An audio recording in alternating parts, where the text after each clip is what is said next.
Okay, people, I am so disgusted right now. My life is like this. You know, I try and have a good fucking day. This is what's happening, people. And like, I'm fucking sick of it. When I moved into this, after this, I'm going to upload this, okay? Because I'm on the verge of fucking tears here. Like, seriously, man. I'm tired of ignorant ass shit coming in from my fucking kids. And don't call me a kid. I'm an adult. No, you know what? I'm your fucking mother. You came out of my freaking vagina. You're gonna always be my kid.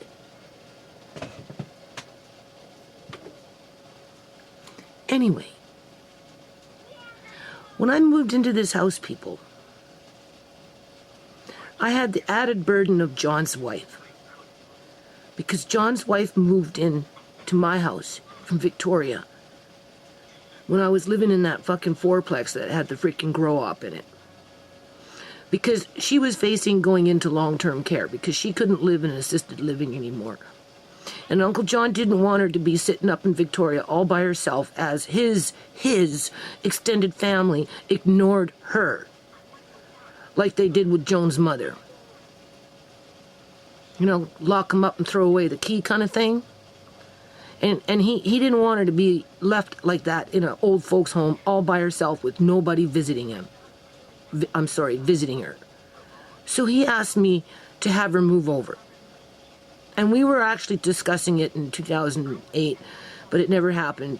And then finally it just came to the point where she had to make a fucking decision. She was either going into an old folks home or she moved into my house with a house full of kids that could help look after her. And then because of that grow-up, I had to leave that place and I found this place. But I rented this place in the nighttime in the fucking November, people, and I moved my family in December 15th. Okay? I didn't realize what this yard was about until spring came and the morning glory and the weeds started to grow and it was nothing but mud, grit, and sand. And nobody gave a shit about it except me. You go back into my videos, you can basically see what this fucking yard looked like when I first moved in. And trust me, it hasn't been no easy picnic. And I have sacrificed a whole lot of fucking shit just to get to where I am today with this yard. I haven't sown in years, people. In years. So anyway, I used to do park events and stuff like that. And I used to sow. Right? And I used to go off in the community outside of, like, you know, businesses, or I'd go into a courtyard where, you know, an apartment building, and I'd bring crafts and musical instruments and all this shit. So, of course, I have all this stuff, right? So I move in here, but now I'm having to house John's wife in her own kind of independent suite, away from mine. Because she was a real troublemaker and liked to poke through my shit and steal my shit and just cause fights all the time because she was dying and she was miserable. So, because it had two separate kitchens, okay, fine. And then it was my responsibility, right, because Joan couldn't do it, to set up the kitchen downstairs. So I had two kitchens to set up. So instead of buying one machine, as an example, one bread machine, you know, and having the bread machine going up and down the stairs, right, blah, blah, blah, and then you get it back and it's all fucking dirty or whatever it is. You know, I bought one machine for upstairs if I didn't have it already, or I'd buy one bread machine for downstairs so that Joan could have a normal life. So that Joan could be a wife to Uncle John. So that the kids could have their own bread machine for the ones that were living down there if they wanted to use it. Okay? So every bowl, every fucking pot, cup, spoon, frying pan, doesn't matter, roasting, I paid for it, people. But because I got stuck in this fucking yard for the majority of, like, 99.9% of the fucking time out there by myself, I couldn't sew, I couldn't go out and do things in the community, and things just kind of sat. At one point in the past, when the kids were younger and Uncle John came up and Joan moved out and went into an old folks home for the last year of her life, right? And Uncle John came up, and by then ShaMay was down there because of Andre, and we had to clear out ShaMay's room, and that sat empty for 15 fucking months while we waited for him to come back from fucking foster care, right?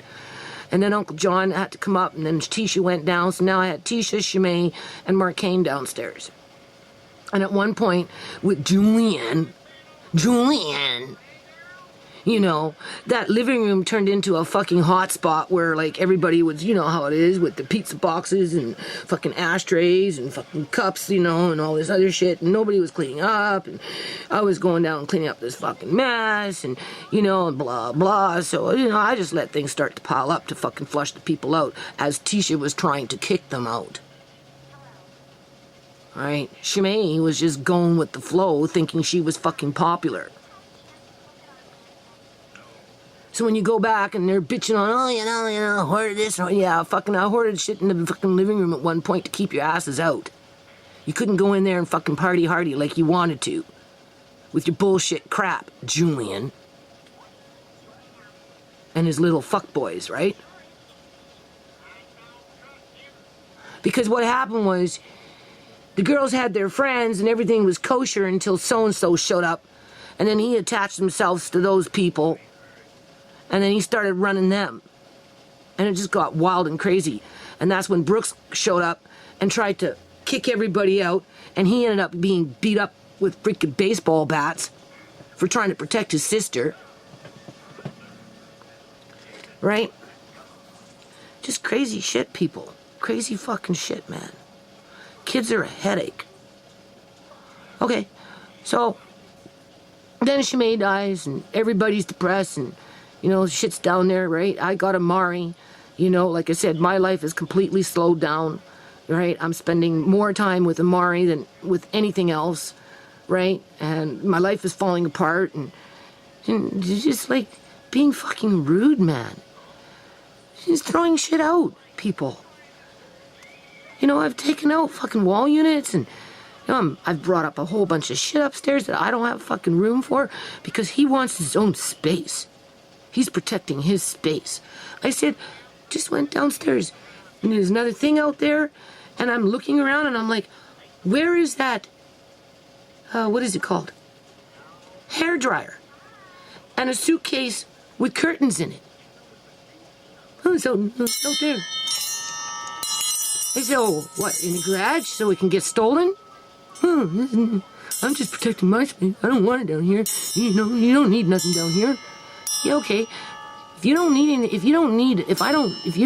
want me to have my stuff down there, my stuff, right? Because you want your own fucking wide open space now. Like, seriously, fucking move out, man. Instead of taking my stuff and throwing it out. But if you notice, the dishes aren't being thrown out, my fucking tools aren't being fucking thrown out, my fucking cords aren't being, like, you know, extension cords, you know, and I gave him a fucking whole kit of, like, fucking drills, you know, all kinds of crazy crap, people. Oh no, you're not throwing out that stuff because that stuff he needs, but he never fucking paid for it. I did, people. But he doesn't need a woman's hair dryer. So I can't even find it in tossing around my fucking sewing machines. Right? Because he's mad with his own life?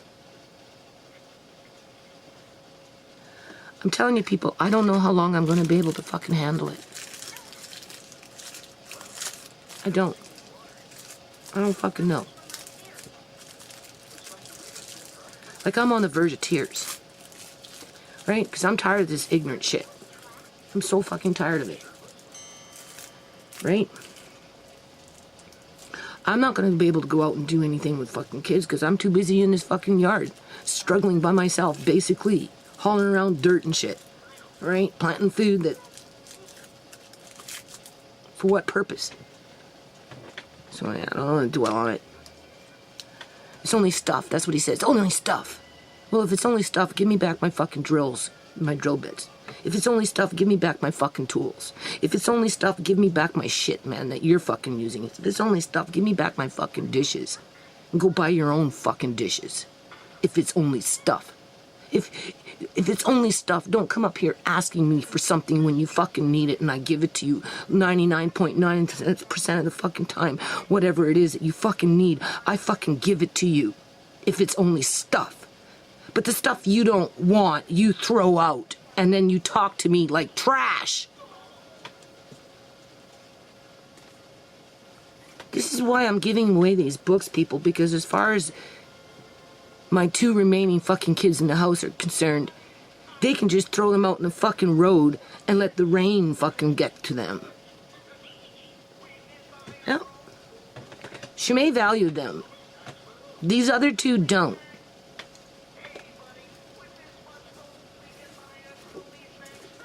Anyway, here's one to choose from because I wasn't about to crawl in there and start digging. I want to cry. This is barbecue sauce rub and marinade. Okay. Here's one. Complete slow cooker cookbook. And here's another one. Okay. Better Homes and Garden, biggest book of slow cooker recipes. They had it at $20 Canadian. Went on sale for $15. Don't ask me where I got it from. Like I said, I did a lot of Value Village days back in the day. And for as much as I thought, oh, I don't have that book, every now and then I would come home with a book that I already had upstairs. So you can choose one of those books if you'd like. Because nobody cares about them. Trust me, nobody fucking cares about them. Okay. And if I don't get them out of the basement within a reasonable amount of time, they're just going to end up tossed into the garage as people sit up there and call me a fucking hoarder. Okay, so now it's the next day. It is like, I think, July 28th, 2019. As you can see, I'm in the apples. I had a little detour. I ended up picking the blackberries because they're ready, right? And I cooked them up last night. So the juice is now in the fridge. So I'm going to get this going and then get them going. And then what's going to end up happening here, people, is I'm going to be... Oh, the light is on. Hold on a minute. Here we go. See? So what's going to end up happening here is... I'm going to start cooking these things up, right? And then, let me just put this over here. We don't have to rush with these videos, people. Oh, how did that light go back on? Here we go. We don't have to rush with these videos. This is the way I like to make juice, especially with these types of apples that fall off a tree, you know, and birds peck at them, and you know, they get bruised or whatever, or you know, they're in the ditch or whatever because they fall into a ditch, right? After I'm done doing this and they're cooked, I'm gonna go downstairs and I'm gonna look for some crock pots because one of the ladies that won a book kind of asked for a crock pot book, right? And I know they're down there, so I'm going to go down there and I'm going to show you the mantelpiece where these books are. Right? Mainly. There's a few of them more scattered around. And pull out a couple of crock pot books so she could pick the one that she wants. The lady that wanted the fish book, she thought I had given it to somebody else when in fact I'm saving it for her, right? So, anyway, she's really happy that, well, I don't know if she knows, I don't know if she read the post, right, that the book is for her, right? The lady who asked for the fish book. That's the first book gone. That's, right? And, because we're talking walnuts here, right? Because of my babies, she wants a couple of walnuts to see if she can grow them. Now don't forget, I mailed off a whole bunch of walnuts to Missouri as well. Brazil, Missouri, Kitimat, and now some are going to go out to Virginia because apparently this is where this lady lives. And when I was doing my video, you know, I kind of randomly picked that state, not knowing that she lived in Virginia, right? But that's kind of cool. So what's going to happen is I'm going to look for the walnuts from last year, because there are no more black walnuts other than what I have from last year still sitting in that canner, people, right? That need to get into the ground, right? Whether they get into the ground in my yard, in a planter pot or whatever it is, or whether I send them off to Virginia, they need to go, right? So I'm going to find them, because I've got them in a big canner pot someplace. And you know, at one point I did plant a whole bunch in the front, and the bloody squirrel or skunk or somebody, raccoon or a human, got them.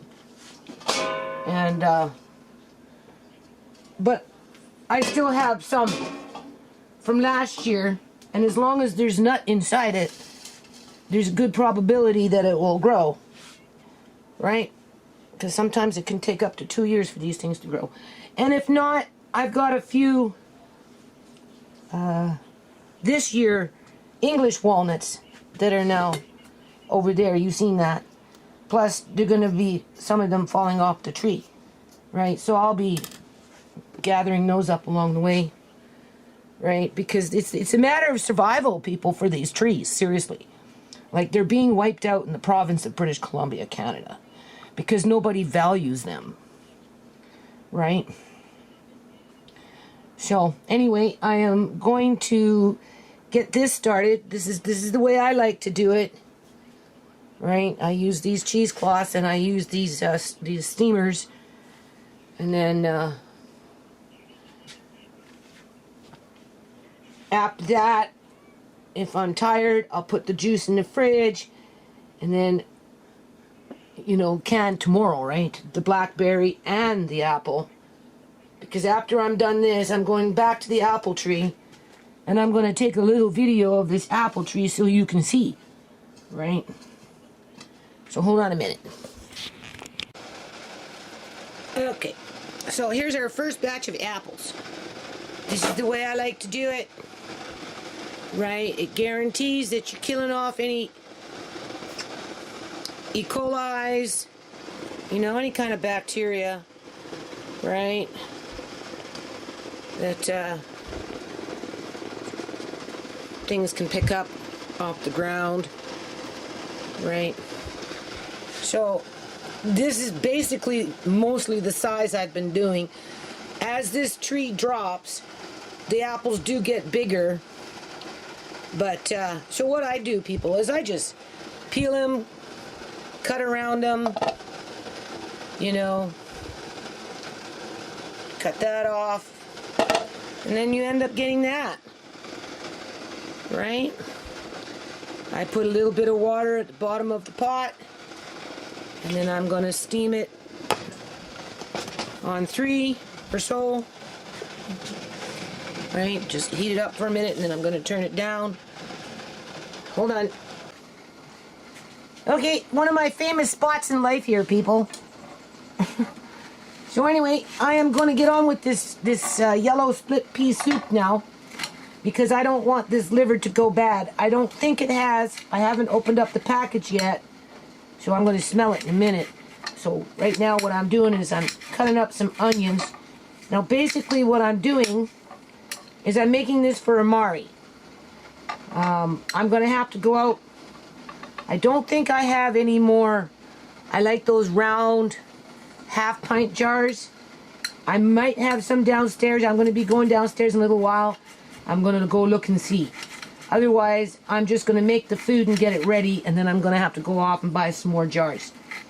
Right? Plus, I want to make ice cream, and because my deep freezers are full, and I need a bit more room for this kind of stuff for Amari, right? I got some old sole fish that's been sitting in bags. So what I'm going to do is I'm going to get to them in a little while.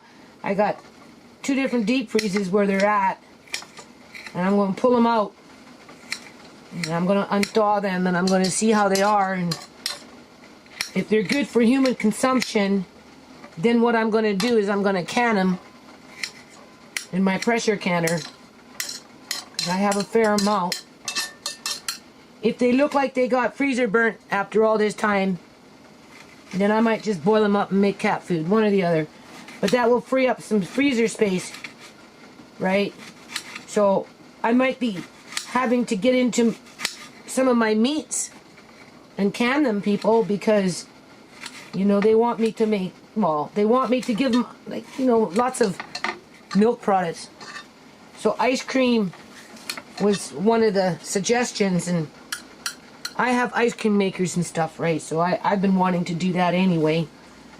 So I think I might be canning more than just juice. It might be going into some meats that were in the freezer, fish, right? Because like I said, downstairs I have a little bit of room down there, so it's okay, right? So right now, this is not going to be canned. What is going to be done is put into jars, and then it's going to be frozen. Because these little jars that I warm up for Amari as I go about my business really does work, people. It's so convenient, right? In terms of, you know, having to make these smaller meals, right, with the right kind of nutrients, because I'm still working on with that mindset, right? The peas are very high in vitamin B's, easy to digest. And that's another thing. If you're looking to lose weight, you got to think about your digestion tract too, right? So I would think that foods that are easier to digest, you know, is just all in all better for the body in general, right? And again, these are superfoods made to build muscle, not so much to put body fat on the body as it is to build muscle. So I would say that this end product, after it's done, if you like split pea soup, whether it's green soup, yellow soup, doesn't matter, whether you want to add liver to it or maybe something else, doesn't matter, or you just want it just as soup by itself, that is another food to be thinking about bringing into your diet for as a whole onion for losing weight and keeping you healthy. Whereas in Amari's case, he's not going to lose weight with it. He'll maintain his weight, but with the extra liver, that will help to build muscle. Because we don't want Amari gaining fat, right? We want Amari gaining weight. We want Amari developing muscles without the exercise part. So that's why I'm putting in the extra liver. That's why I bought the liver. I bought it more for Amari than anything else, because Amari's always on my mind. And then after the fact, right, for digestion and just for the nutritional part, for something like that, I think a tablespoon of that would be good with this type of soup, because I wouldn't know what to do with that, people.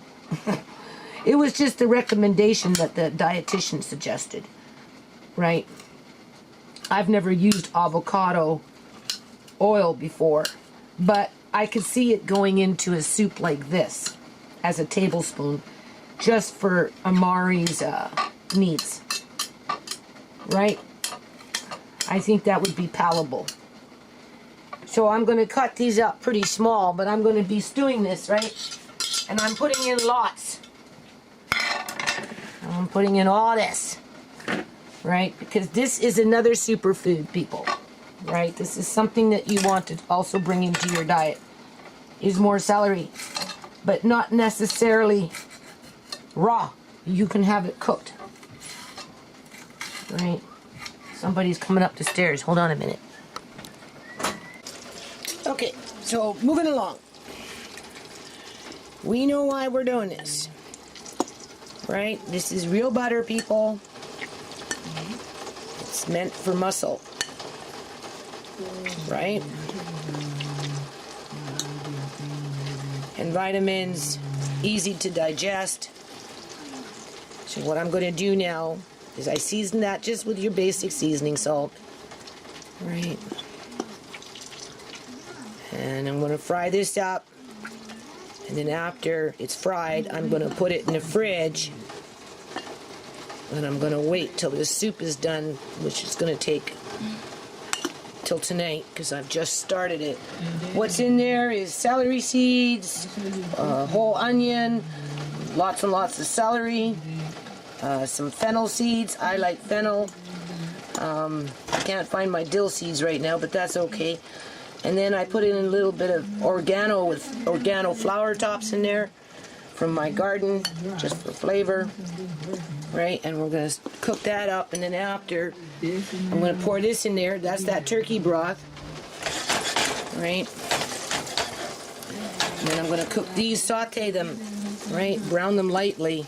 I might need a bit more flour, because I'm going to make it so that he gets the flour too, right? And then I'm going to saute these, crisp them up just a little bit, and then I'm going to put them in the fridge. And then when I do my jars, I'm going to put one right in the center of a jar. And then I'm going to freeze them so that when he eats this, he gets that extra protein, which helps to build muscles. Right? And this is a good food if you want to lose weight because, one, it's filling. Right? You have to remember, you don't want to have those hunger pains. Right? So you need to find foods that can trick your body into thinking that it's somewhat full. And because it's another form of meat, right, it's going to do that. And because it's like a comfort food, after you have a bowl full or whatever you want, it's going to satisfy you. And you can have it with a side dish as well, something else. Piece of bread, biscuits, whatever, right?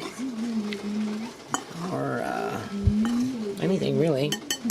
Doesn't have to be just soup. So anyway, I'm just going to throw that all in there like that. You can see. Right? And I'm just going to turn up the heat a little bit if I need to. I'm going to add more butter, right? Because we want it rich. So I'll just turn it up a bit. I'm going to add some more butter. Hold on a minute. Okay, so as you can see, so basically I probably used about a half a cup of butter. And obviously the liver is in the flour is absorbing it. But that's okay because butter is easy for the body to digest, right? And it's very, very nutritional. It has vitamin D in it, calcium, and a whole lot of other stuff in there. So I'm just got this on 5 right now, and I'm just going to cook it up like that, right? So basically what I'm doing is I'm just shaking it like this as it's simmering on 5 so it doesn't stick, right? And chicken liver is a little softer than beef liver, has a milder taste. I would think almost the same amount of nutrients, right? And because it's going to be mixed in with the peas, because after this soup is done, it's going to be really, really tasty. You'll probably gobble it up. So you see what I'm doing here? So it's just kind of jiggling around if I need to. As the butter is evaporating with the moisture, I'll add more butter, but right now it seems to be fine. That's why I'm keeping it on 5, because I don't want the butter to evaporate. I just want to cook the meat without it really sticking to the pan, right? And then you have to start going like this. I don't want that, right? I could put a lid on it so that the heat starts to circulate through it. Or I can just do it this way. Hold on. So basically, we don't want to burn the butter, right? We just want to cook the liver straight through. Maybe crisp it a little teeny weeny bit. I flipped it over once already. As you can see, I put a lid on it just to run that heat through. But you got to kind of keep it moving, right? So the butter doesn't burn. Right. I'm not going to do this very long. Not a very good lid, but... And then this, and now I'm just going to turn this down. I'm not going to put the peas in until I get back. Because I got to go get jars, right, people? And then when I get back, I'm going to get into my freezer and take out that fish to make room for this stuff after the fact, and to make ice cream. Okay, so as I'm standing here waiting for this liver, I'm thinking, and I'm thinking, you know, when you're wanting to lose weight, right? You gotta trick the body into thinking that it's not gonna starve. In terms of going on a diet, right? So if you bring in superfoods like this, split peas, liver, if you like it, right? If you can handle it, ground turkey, you know, beef is harder to digest. And it tends to, from what I understand, sit in the gut. So I don't know if beef is a good thing to be eating too much of initially if you're trying to lose a bit of weight, because it's hard to digest, right? I think losing weight, you got to think about your digestion tract, right? In terms of the types of food that you're eating that's easy to digest, but at the same time, is providing your body on that primal, right? Somewhere deep in the brain, right? What do you call it? That it's getting the nutrients that it needs, so it doesn't go into that eat me myself mode, right? You're trying to take the fat and turn it into muscle. We're not trying to so-called shed the weight, okay, in terms of fat, I guess, right? I mean, we'll just put it in two groups. There's fat and there's muscle. Everybody has a little bit of fat in their body, but the body is mostly made up of muscle, tendons, ligaments, that kind of stuff, right? Fat is just the extra weight to protect you if you end up someplace where it's really, really cold, and that body fat helps to keep you warm. Or if the body is deprived of food, it can sustain itself, right? In terms of it can live off itself for a while. Versus if I'm deprived of food, I would die much faster because I don't have a lot of body fat. And then you also have to factor in, I'm just going to turn this up a little bit. Then you also have to factor in that everybody's body mass, weight, you know, index is all different. We all come from different parents, from different genes. You know, we all have different histories with our genetics, right? So, you know, if you have a larger bone mass with a heavier set body weight, and that's just natural within your genetics, well, that's you, right? But if for some reason, you know, you've been subjected to eating margarines, whether through processed foods or because, you know, butter isn't easily available to buy, just using that as an example, or you ate what was available and that was because that's all that was there, then your body is going to adapt itself around that. So when you're losing weight or you're wanting to lose weight, it's not that you want to lose the muscle. You're not trying to lose muscle. If anything, you're trying to take that weight and convert it over to muscle. Okay? And I'm not talking about becoming the Hulk. I'm talking about having the body work from the inside out. So when you give it foods like this, that satisfies the body, not up here, because if the body is satisfied, up here will be satisfied, right? So in this case, you know, you have a bowl of soup, right, however much you want, because you're dealing with foods here that are easy to digest.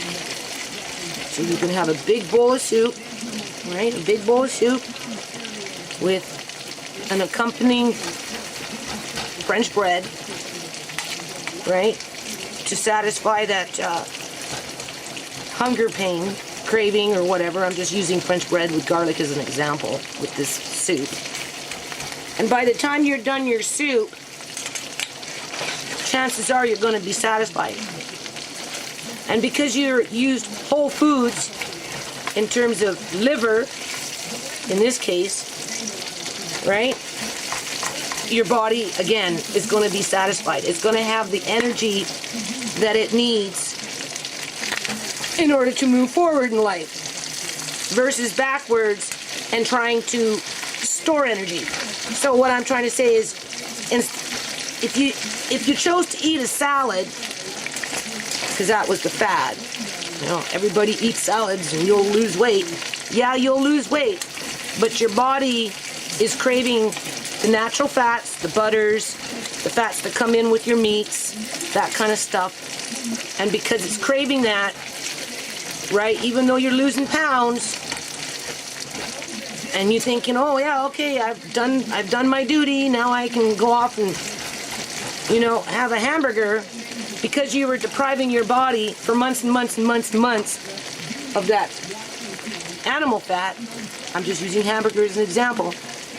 That's where your body's going to go into, oh, there, and it's going to start storing it. Do you understand what I'm saying? So if you're losing weight, you need to give it what it needs in order to sustain itself and reverse the effect of overweight by replacing it with muscle building. And the only way you can replace it with muscle building is by giving it the foods that can build muscle. And liver is one of them, right? And it's a filling food. Okay, I'm just crisping it up just a little bit, because we know if you crisp it, it gets a little more tasty. And anything I make for Amari, I try and make it tasty, right? It's just gonna go into the jar anyway. And this butter's doing really good in here, people. So, my instincts tell me that this would be another good recipe for losing weight. Because it's easy to digest, for the most part, in terms of, you know, there's nothing heavy in here, right? Now, my son went to school and learned up on some of this stuff. So, as I go along, I'll talk to him more about it. Okay, so I think this is pretty much done. So, I don't know who's in the background hollering in there with their YouTube video, but that's okay. Do you see that? That looks good.